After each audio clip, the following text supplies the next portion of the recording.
On vous souhaite la bienvenue à ericlatour.com. Dans quelques instants, on vous parle de la ruée vers l'art. On reçoit 3 des 20 artistes qui vont participer cette année à cette 13e édition où on peut visiter les artistes dans leur milieu. Mais d'abord, c'est la 2e édition du Festival avec 2 L. C'est début juin. On parle ici, bien sûr, d'oiseaux. Et cet événement aussi va permettre de contribuer à sauver la vie de Ghislaine.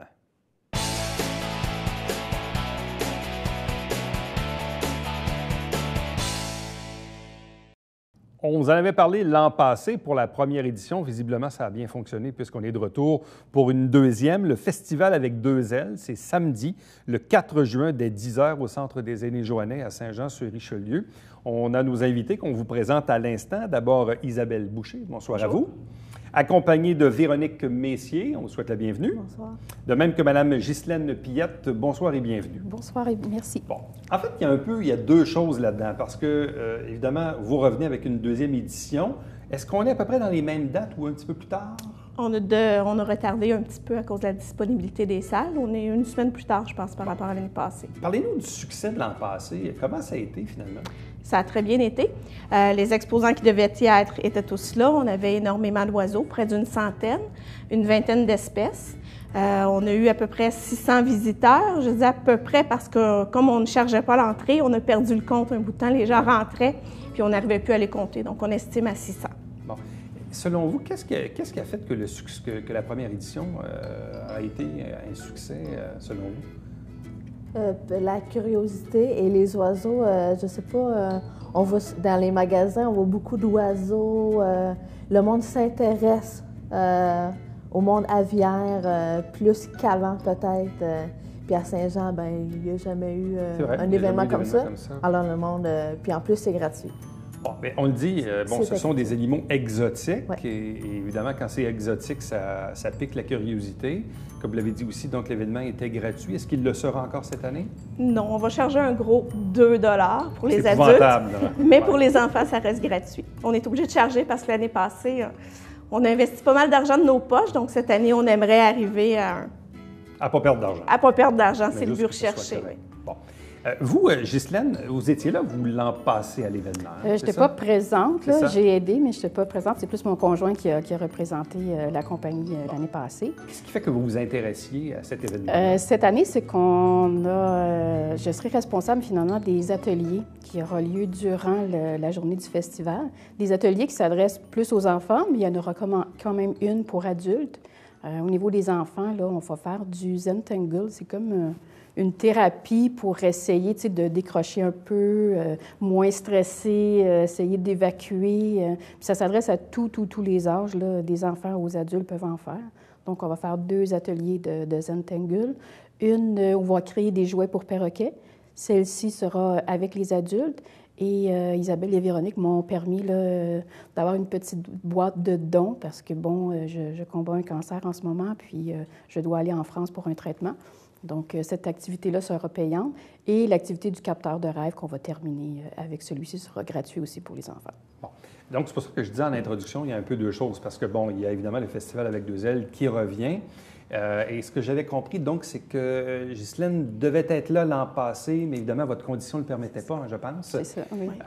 Parlez-nous un peu de vous. Donc, on dit quoi? C'est un 6e cancer? Oui, 6e. Donc, visiblement, la loterie... non, c'est pas de mon côté pour la santé. Oui, c'est ça. Ce qui arrive cette fois-ci, c'est qu'il n'y a plus de traitement possible ici au Québec, au Canada même. Le traitement possible existe en Allemagne et en France.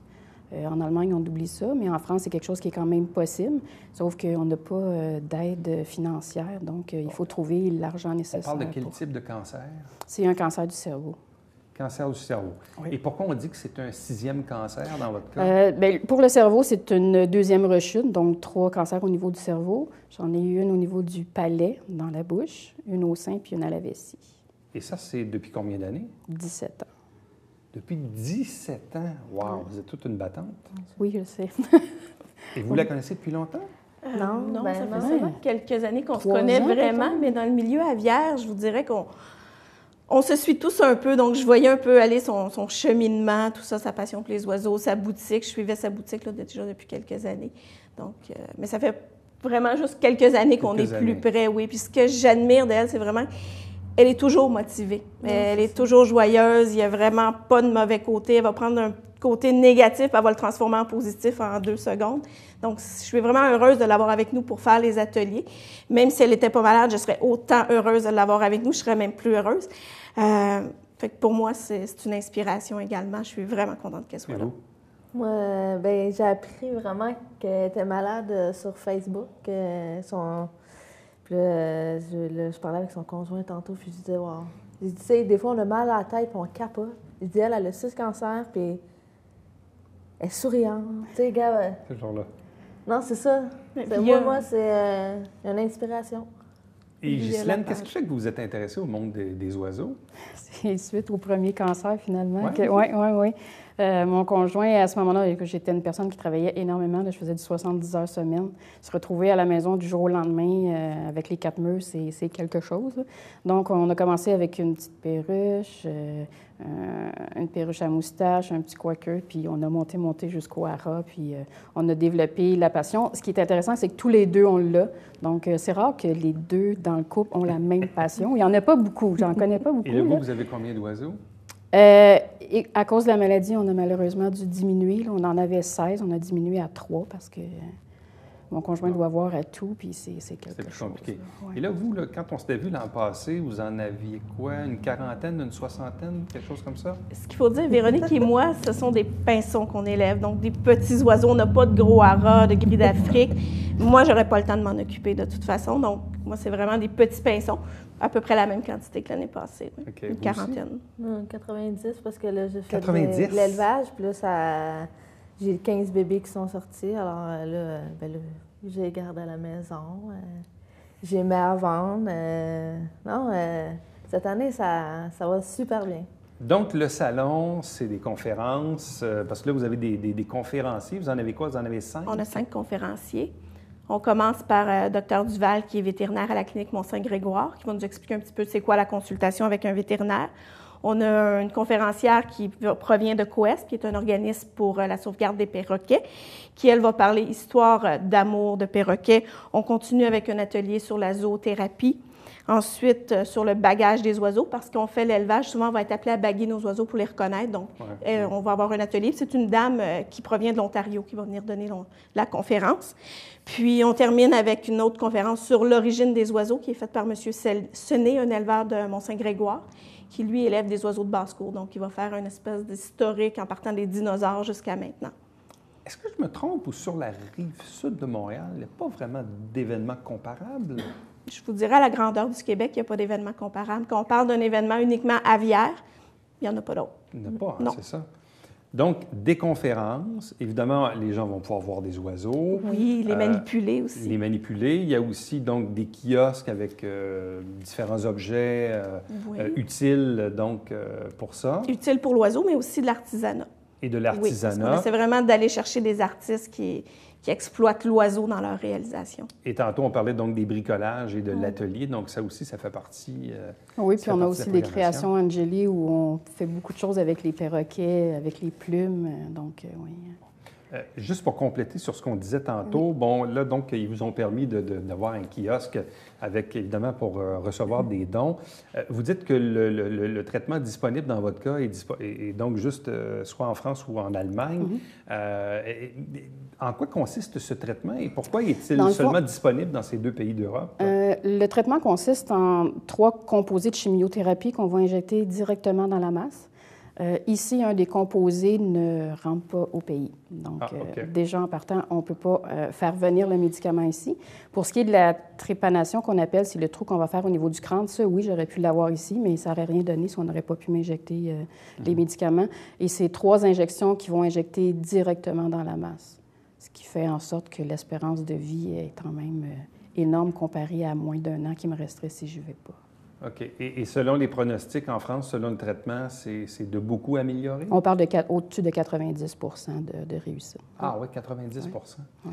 Et je présume que de par le monde, il y a plusieurs personnes qui, comme vous, convergent vers la France. C'est plein, c'est parce que les gens n'osent pas en parler. Il faut dire aussi que nos médecins ici nous mettent certaines limites, là.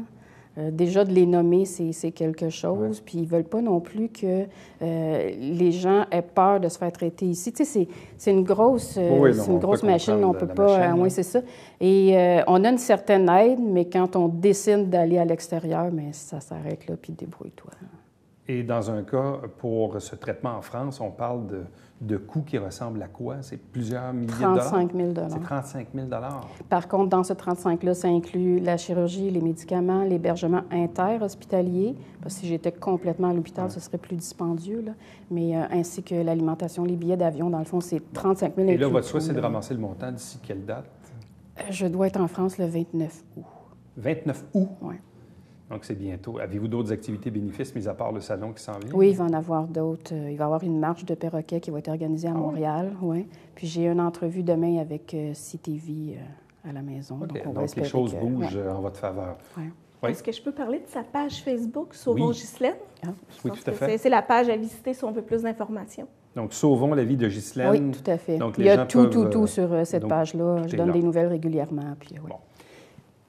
Si on revient à l'événement en tant que tel, qui a eu, donc, vous dites, un peu plus de 600 personnes l'an dernier, donc curiosité, accessibilité, et comme vous l'avez dit tantôt, il n'y a pas d'événement comparable.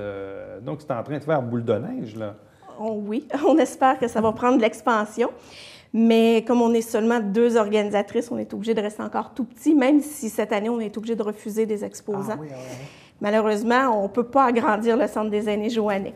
Ils vont être très accommodants, ils ne veulent pas agrandir. La prochaine étape, ça va être le Colisée, quoi. Peut-être pas, mais si on peut trouver un petit aréna à Saint-Jean, ça serait merveilleux. Sauf que nous, financièrement, même si on a de l'aide de commanditaires, on n'est pas assez... on ne peut pas investir des gros montants. Donc, c'est sûr qu'on aurait besoin d'aide. C'est un événement qui a quand même un potentiel, parce que là, vous allez être peut-être confronté à prendre des décisions dans les prochaines années. Quand ça grossit, bien là, c'est change de place, puis ici, puis ça, là, on change de proportion, là. On veut rester à Saint-Jean. Oui, nous, on est de Saint-Jean, puis on y tient. Même si on va chercher des gens un peu partout au Québec, autant dans les exposants que dans les visiteurs, puis même en Ontario, nous, on est de Saint-Jean et on veut rester à Saint-Jean. Bon. Donc, le festival avec 2 L, c'est le samedi 4 juin, dès 10 h le matin, au Centre des aînés joannais à Saint-Jean-sur-Richelieu. Coût d'entrée, un léger 2 $ pour les adultes. Des exposants, des ateliers, des conférences, parce que c'est de 10 h jusqu'à... 5 heures. De 10 h à 17 h. Et en plus de ça, vous allez pouvoir parler, bien sûr, avec Ghislaine, puis lui donner un petit coup de main en même temps. Donc, tout ça pour cet événement. Bien, merci beaucoup à vous 3. Puis on vous souhaite la meilleure des chances. Merci à vous. Merci. Restez avec nous, puisqu'au retour, on vous parle de la ruée vers l'art.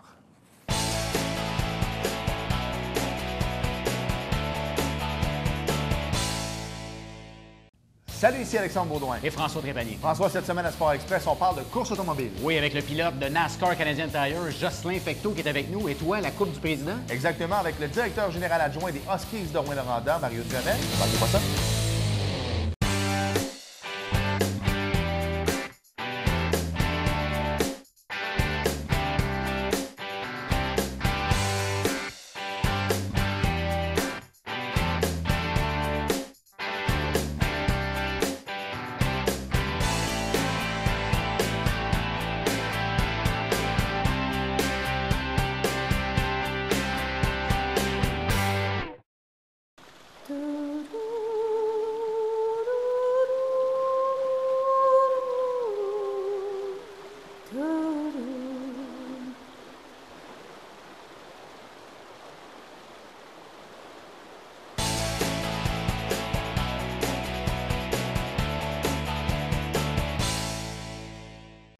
La ruée vers l'art est de retour pour une 13e édition et ça se déroule encore une fois sur 2 fins de semaine, le 21-22 et la fin de semaine suivante, le 28 et 29 mai, entre 10 h et 17 h.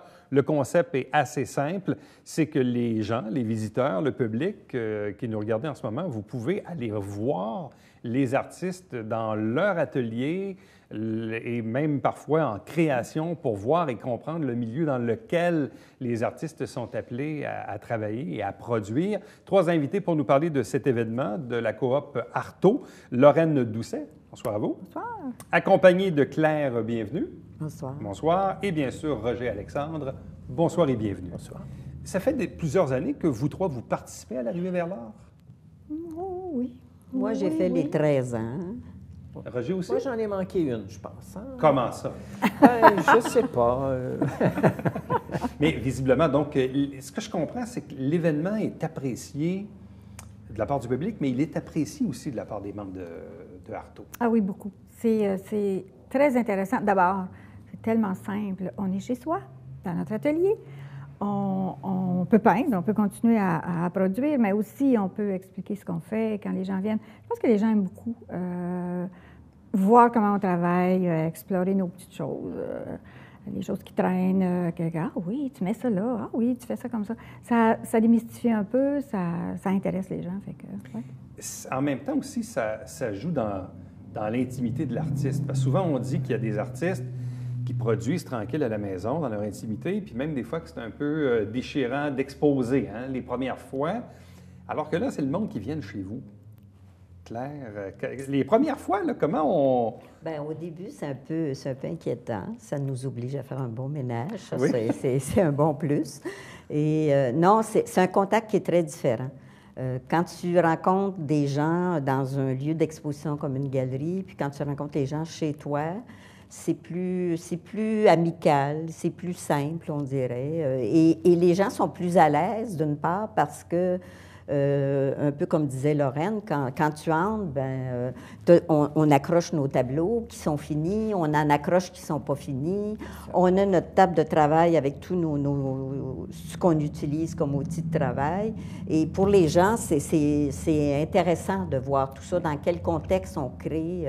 Ça n'a pas le côté guindé un peu d'une galerie. Ouais. Ou, Ça vient un peu démystifier le travail. Parfois, il y a des professions dans la vie ou des types qui sont un peu, disons, où c'est un peu mythique.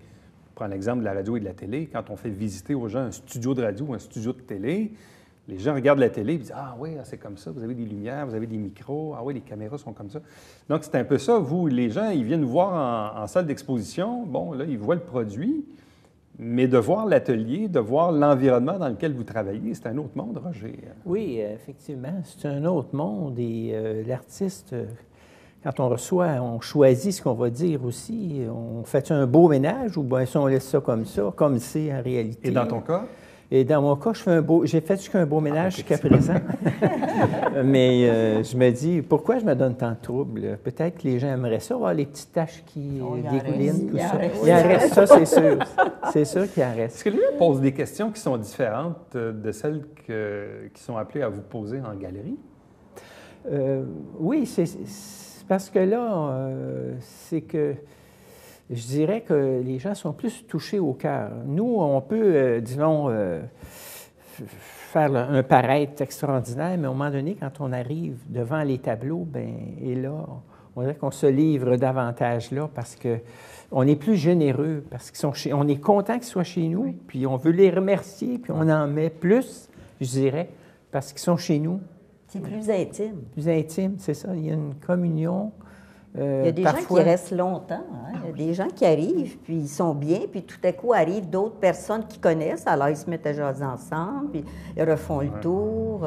Est-ce que les gens prennent conscience du travail que cela exige? Parce que, je reprends encore le même parallèle, les gens regardent une émission de télé qui dure 30 minutes, mais quand on leur explique qu'il y a 1 heure de recherche puis qu'il y a 3 heures de montage, là, les gens disent « Ah oui, ça prend bon. » Mais c'est un peu la même chose. Les gens voient une toile, OK, bon, c'est beau, mais quand on leur explique que ça a pris, je ne sais pas moi, 2 heures, 10 heures, 2 semaines, 1 an, ou peu importe le projet que vous avez, puis que là, ils voient les matériaux que vous utilisez, ça change la perspective complètement. Là. Complètement. Et c'est un intérêt. Les gens aiment ça, tu sais, parce que c'est pas si complexe que ça, la peinture.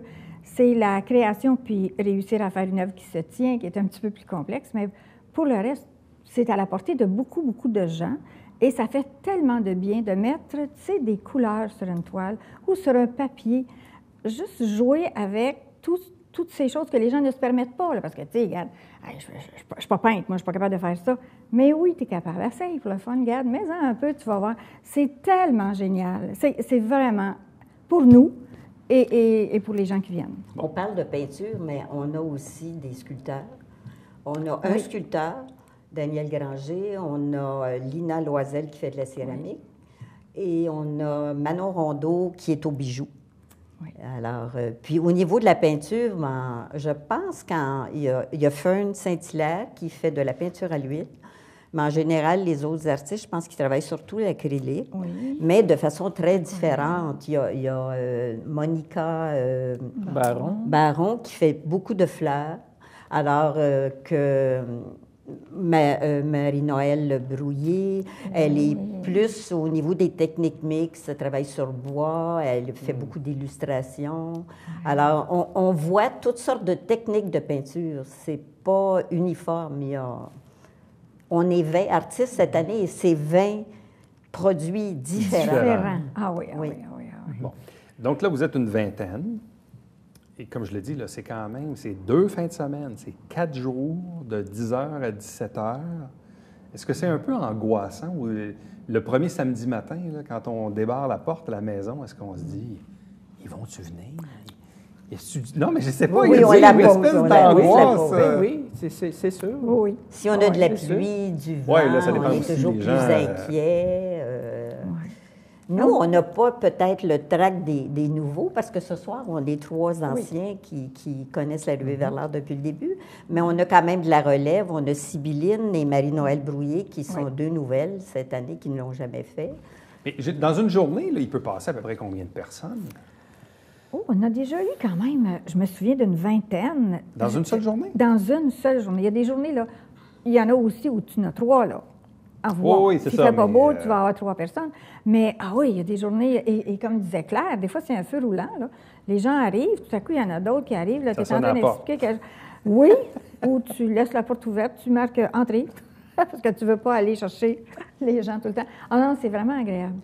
Les premières années, on peut dire que les gens étaient un peu gênés. Mais ça, c'est l'autre affaire aussi, parce que, même je vous le disais avant l'entrevue, dans mon quartier, là, il y a une dame qui est sur la rue Plaza, dans le quartier NDL, puis quand je passe, je vois toujours l'affiche. Puis là, je me dis toujours, puis je n'ai pas arrêté. Pourtant, j'aurais peut-être dû le faire. Oui, mais c'est vrai. ça, là, il y a comme une gêne de se dire, mais là, je m'en vais sonner à la porte. Puis là, je suis chez eux. Mais c'est fait exprès, là. Non, je le sais que c'est fait, c'est ça le concept. C'est ça le concept. On veut que vous veniez, vous nous dérangez pas. T'sais, on veut que vous soyez là, parce qu'on aime ça. Entrez voir, qu'on dit oui, sur le oui. client. Gênez-vous pas. Parce que la gêne aussi, elle s'explique parce que les gens vont penser, oui, mais si je vais là, est-ce que je suis obligée d'acheter quelque chose? Mon Dieu, oui. Non, alors, non, on a beaucoup insisté avec les années sur le « entrez voir ». Vous êtes invités, la porte est ouverte, entrez voir, on est là pour ça. Puis je pense qu'avec les années, ça s'est démystifié, ça. Les gens comprennent que oui, ils peuvent être très à l'aise en arrivant. Puis en plus, ils ne seront pas seuls. Il y a toujours au moins quelques personnes qui arrivent en même temps. Oui, moi, j'ai eu aussi des commentaires comme des parents qui sont avec les enfants. Et ça fait, mettons, 13 ans, ils vont dire, oui, je me souviens quand je suis allée avec mes enfants. Je nommerai pas de nom, là, même si c'est des gens connus. Puis c'est le fun de voir que les enfants aussi, c'est intéressant. Qui nous ont suivis d'année en année. Donc, les gens n'ont pas besoin de s'inscrire à l'avance, là. Évidemment, le public, il n'y a pas de coût d'entrée, hein, c'est ça. Non. On choisit la destination qu'on veut. Là, vous avez présenté tantôt un dépliant. Je présume que l'information va être aussi sur le site Internet ou la page Facebook. C'est sur la page Facebook d'Arto, sur Forum Arto et sur Arto Coop Créative. Nous, on la met sur toutes nos pages Facebook aussi régulièrement. Donc, puis il y a des dépliants partout à Saint-Jean, dans les bibliothèques, les librairies, prenez-le, les prenez-le, il y a l'air de ça, là. Ça, cette affaire-là, quand vous voyez ça, là, c'est ça, là, pour venir chez nous. Je ne veux pas vous poser une question piège, mais de mémoire, je ne me rappelle pas comment ça a commencé. Ça a commencé avec Yvan Lafontaine, l'Office du tourisme et un autre organisme qui était avec eux aussi. Et cette première année-là, quand ils ont décidé de faire une virée d'ateliers d'artistes, il y avait un jury. Ils n'ont sélectionné que 10 artistes. Et après, c'est Arto qui a pris la relève et on a décidé que non, il n'y aurait pas de jury. Si on est 10, on sera 10. Si on est 20, on sera 20. Alors, ça a été ouvert à tout, avec des critères, évidemment, d'avoir un atelier, d'avoir assez d'œuvres à présenter. et de respecter religieusement l'horaire parce qu'il ne faut pas que quelqu'un arrive et que la porte soit barrée pendant une demi-heure, une heure. Là. C'est très important pour nous. Donc, il n'y a pas d'obligation d'achat. Non, vous ne dérangez pas. Non, vous ne dérangez pas. On est content de vous voir. On va vous offrir content. un café si vous n'avez pas eu le temps de le prendre le matin, je vous le dis. Et en plus du dépliant, on expose aussi chez Artaud en même temps. Ce qui fait que les 20, chaque artiste laisse un tableau à la coopérative. Sur la rue Saint-Jacques. Donc, les gens peuvent soit choisir par le dépliant pour dire, bon, quel artiste je vais aller voir, mais on invite fortement les gens à passer chez Artaud, voir les 20 tableaux. Et en plus, Artaud héberge 3 artistes qui, eux, ne pouvaient pas recevoir chez eux, qui se créent un atelier pendant les 2 fins de semaine. Bon. Alors, ça vaut le coup de passer au 37 rue Saint-Jacques. Généralement, Roger, ça prend à peu près... Les gens restent combien de temps à peu près dans une visite? Dans une visite, ça dépend des personnes. Hein. Il y a des gens qui veulent faire plus d'artistes, puis d'autres qui nous connaissent, évidemment. C'est une belle occasion d'inviter les gens qu'on connaît, qui nous ont parlé, qui voulaient voir nos tableaux. Alors là, on a une belle vitrine là, avec et souvent, c'est des beaux contacts. Moi, j'aime bien démystifier aussi ce que je fais. Leur dire, regardez, ça vient de là. Et c'est unique, et tout le monde est unique, et c'est la beauté de la vie, c'est l'unicité. Et les gens qui viennent sont uniques aussi. Tout à fait. Donc, c'est des belles rencontres. Donc, la 13e ruée vers l'art, les week-ends du 21-22 et la suivante, 28 et 29 mai de 10h à 17h. Donc, circuit de visite dans les ateliers d'artistes. Donc, vous en avez une vingtaine. Vous pouvez vous procurer le dépliant ou encore vous renseigner du site web ou encore la page Facebook. À vous trois, merci beaucoup et puis bonne chance. Et on invite les gens à venir vous déranger en grand nombre à la maison. C'est ça qu'on veut. Merci. Restez avec nous. Au retour, le Babillard quotidien.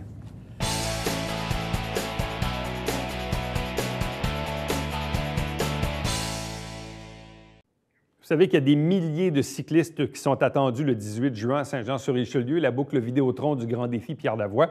Au départ, on avait besoin de 500 bénévoles. Il nous en reste encore 100 à combler et vous avez le lien ici, Internet, pour vous inscrire. Chaque semaine, on vous présente des extraits du conseil municipal via l'émission Saint-Jean-sur-Richelieu. Chaque dimanche matin, c'est le Télébingo avec 3 500 $ en prix, 2 000 $ pour la carte pleine et il y a une trentaine de dépositaires dans la région pour acheter vos livrets. Pour avoir la liste, faites www.tvhr9.com. Prochain rendez-vous demain.